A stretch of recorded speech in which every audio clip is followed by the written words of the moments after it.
So you guys, today we have a 2010 Audi A4. Customer came in with a check engine light complaint. We scanned the car. We got a P0299, a turbocharger underboost. We erased the code. We took it for a test drive. We were able to duplicate the customer's condition.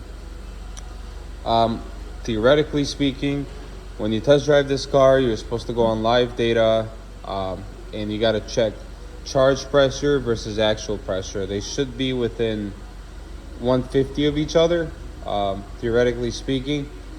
But it's very tough to diagnose doing that because charge and actual pressure are always changing so fast. You know, it's tough to keep up with.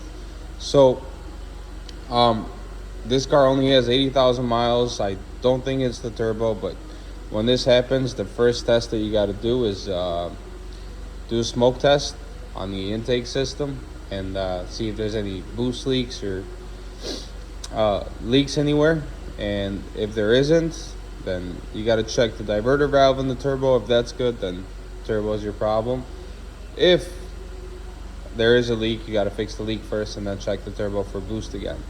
But we'll show you how to do that in just 1 second. Okay, so now we have the hood up. We have our smoke tester hooked up. This is just a very cheap smoke tester. You can get these on Amazon for, I don't know, $50, $60. Fairly cheap. All you got to do is just disconnect this hose from the air filter housing.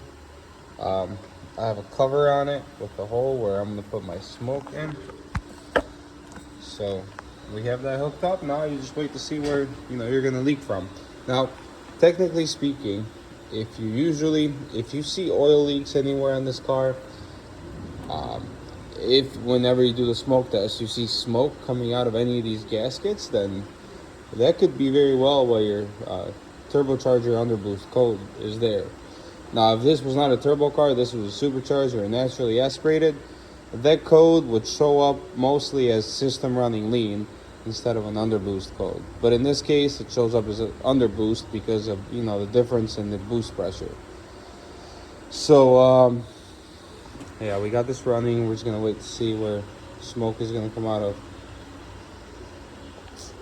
We got this charge pipe, so basically everything from here goes to the turbo, out to the intercooler, and comes back here to the intake. So anywhere from here to here, we expect to see a leak. If you leave this running for about, I don't know, 5 to 10 minutes and you don't really see a leak,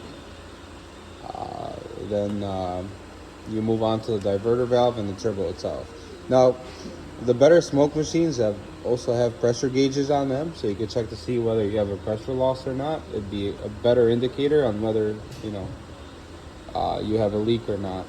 So, but I think if you do have a leak, this does the job pretty well. So we'll just wait and see. So far we got nothing.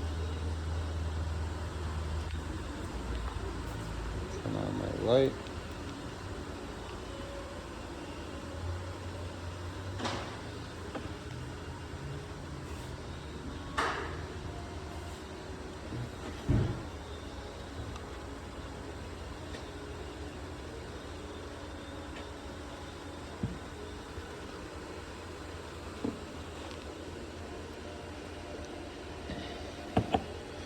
I've actually had a crankshaft seal be a leak on one of these once.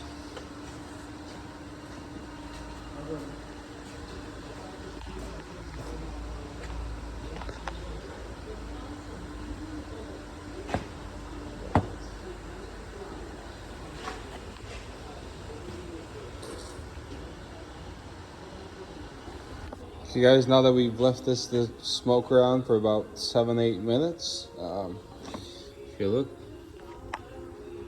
very closely, you can see some smoke coming out of here. And I know the camera doesn't show it very well, but the smoke is coming out of this gasket right here. So this gasket has 4 bolts, 1, 2, there's 2 more at the bottom, and comes out, well, the center has to come out first, Then the cover, you reseal it, put it back in, put back the sensor, and you put everything back together and you test drive it again. But for now, this is what has to be done first. Oh, look at that. You can see the oil dripping out from all that pressure.